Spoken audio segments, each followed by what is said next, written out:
В последние дни Туркменистан один за другим принимает важных гостей из соседних стран. Что происходит? 29 апреля президент Узбекистана Шавкат Мирзиёев прибыл в Ашгабад с целью обсуждения вопросов, которые не требовали безотлагательного решения. В пресс-релизе, распространенном правительством Узбекистана по итогам визита, главное внимание было уделено обмену любезностями между президентами, в том числе соболезнованием в связи с недавней кончиной 89-летнего отца президента Гурбангулы Бердымухамедова, Маликгулы.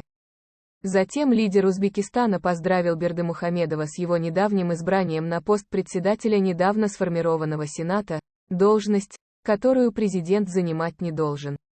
Как это принято во время подобных визитов, была озвучена новая цифра товарооборота $530 миллионов в 2021 году, отмечается в пресс-релизе.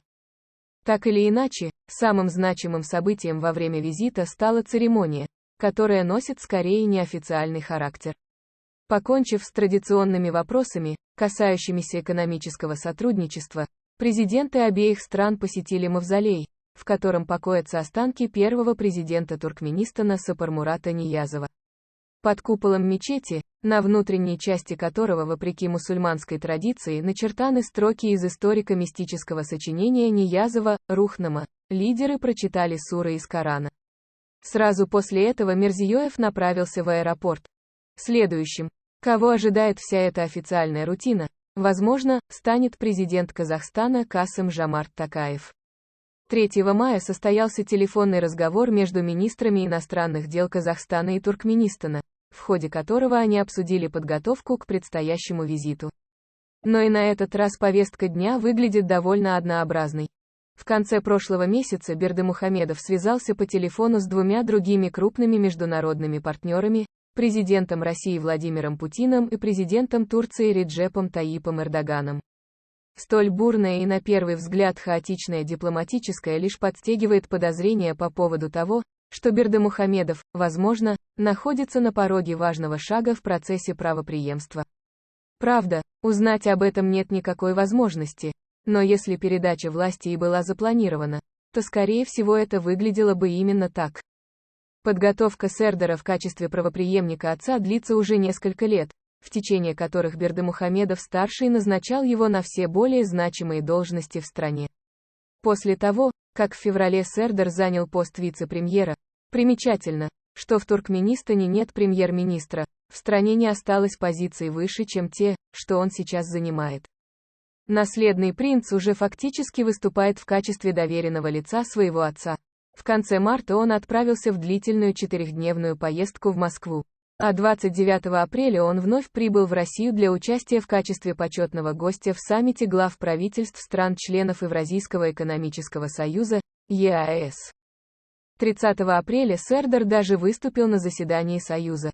В своей речи он в привычной ему монотонной манере рассказал о готовности Ашгабада к сотрудничеству с такими организациями, как ЕАЭС, и расписал возможности транспортно-логистической инфраструктуры своей страны. Как Заправский зазывал, и он описывал открытый в мае 2018 года морской порт Туркменбаши, который способен принимать до 25 миллионов тонн грузов в год, оптоволоконные и высоковольтные линии электропередачи, проходящие через всю страну, новые автомагистрали, мосты и развязки Туркменистана. Слушатели, должно быть, были в восторге. Позже Сердар встретился с премьер-министром России Михаилом Мишустиным, как будто чтобы еще раз подчеркнуть, что он фактически выступает в роли главы правительства. В недавнем выпуске подкаста «Меджлис» на радио «Азатлык» Руслан Мятиев, редактор базирующегося в Амстердаме новостного сайта Тиркмен Ньюс, указал на еще один аспект вышеупомянутой активизации общения между лидерами региона. Он упомянул о неожиданной просьбе лидера КНР Си Цзиньпина организовать приватный телефонный разговор с президентом Туркменистана. Звонок еще не состоялся, и официальные лица делают почти ничего не говорят о предмете обсуждения. Но один тот факт, что инициатива звонка исходит из Пекина, указывает на крайнюю важность этого вопроса для Ашгабада. При всем этом не будет преувеличением сказать, что единственное, чему Бердымухамедов, похоже, готов посвятить все свое внимание в эти дни, Это предстоящие торжества по случаю 30-летия независимости страны и 140-летия основания Ашгабата. В этой связи первым пунктом повестки дня еженедельного онлайн-совещания президента с главами вилаятов и мэром столицы стал заключительный этап подготовки новых зданий, возведенных ко дню города Ашгабата, празднование которого намечено на 25 мая. Праздник обещает быть грандиозным. В начале этого года Бердымухамедов даже предложил назвать первого родившегося в этот день мальчика Ашгабатом, предложение, от которого ни один родитель не сможет отказаться. Однако совершенно очевидно, что эту радость не разделяют те, кто испытывает крайнюю нужду. 28 апреля радио «Азатлык» сообщило о том, что власти Либабского вилаята решили перенять опыт Ашгабата и привлечь полицию для устранения неприглядных очередей у государственных продуктовых магазинов. Люди отовариваются в этих магазинах из-за доступных цен, несмотря на ограниченное количество и дефицит основных продуктов питания. Ранее «Азатлык» сообщала со ссылкой на источник в Министерстве торговли, что указание убрать очереди исходило от самого Сердара. Сердар Бердымухамедов потребовал от министра торговли, чтобы вокруг или перед магазинами не собирались граждане, потому что толпы людей портит имидж отца президента, сказал источник. Однако эти меры ни к чему не привели. 26 апреля Turkmen News сообщил, что очереди за продуктами растут, более того, многие люди ночуют рядом с государственными магазинами. По сообщению сайта, с начала 2021 года наблюдается резкий скачок цен на продукты даже в государственных магазинах.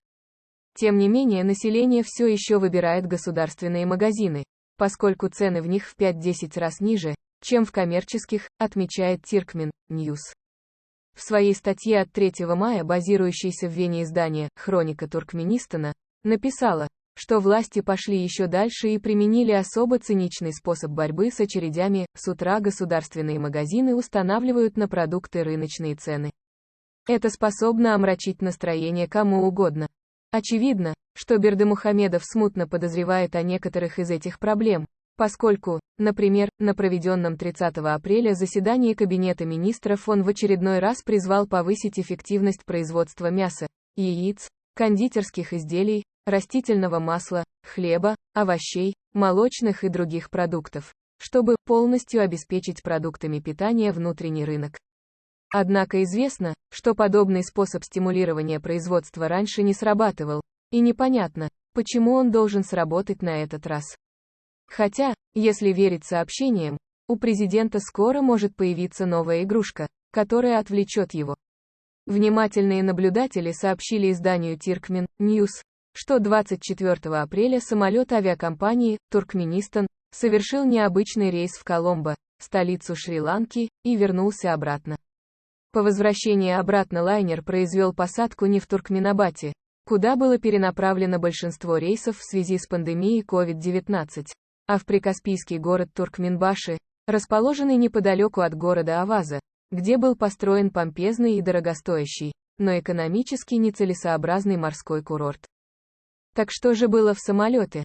Turkmen News сообщил со ссылкой на 2 источника, что на борту перевозили живых акул. Похоже, что они предназначаются для личного океанариума Бердымухамедова.